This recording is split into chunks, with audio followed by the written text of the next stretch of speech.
Mabuhay Pilipinas! Maligayang pagbabalik dito sa aking channel, pero kung bago ka lang, pasuyo ng like and subscribe. Salamat agad. Ngayong araw ng Sabado, March 23, 2024, mga kabayan, tuluyan na pong humina ang epekto ng Northeast Monsoon o ng hanging amihan dito sa ating bansa.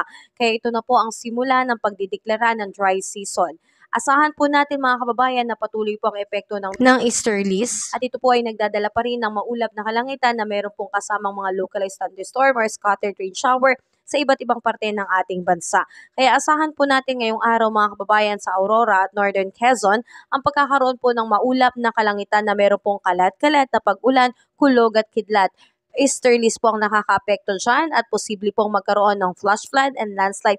Kaya patuloy po tayong mag-antabay at mag-obserba sa ating panahon.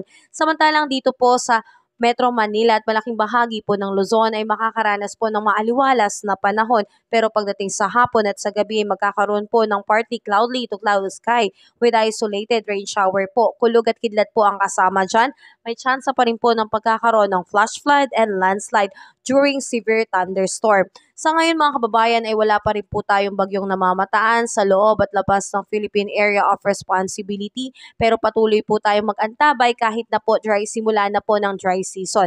Dahil asahan po natin dito sa Kabikulan, Oriental Mindoro at Marinduque, Romblon, Northern Samar po ay patuloy na makakaranas po na bahagyang maulap hanggang sa maulap na kalangitan na mayroon pong kasamang pulupulong pag-ulan, pagkidlat at kulog. So mga kababayan, patuloy po tayo mag-obserba at patuloy po tayo maging updated sa ating ulat panahon dahil hindi pa po natatapos ang buwan ng Marso, may tsansa pa rin po na mayroong pumasok na isang bagyo sa atin ngayon. Pero patuloy po tayo maging updated at kung pala rin ay wala pa rin po tayong bagyong aasahan. So mga kababayan, ingat po tayo ngayong araw ng Sabado. Have a safe and nice weekend po sa lahat. Salamat at ingat po and pa-like and subscribe po kung bago ka lang at kung hindi mo pa na-like, pasuyo naman ng like. Salamat at ingat kabayan.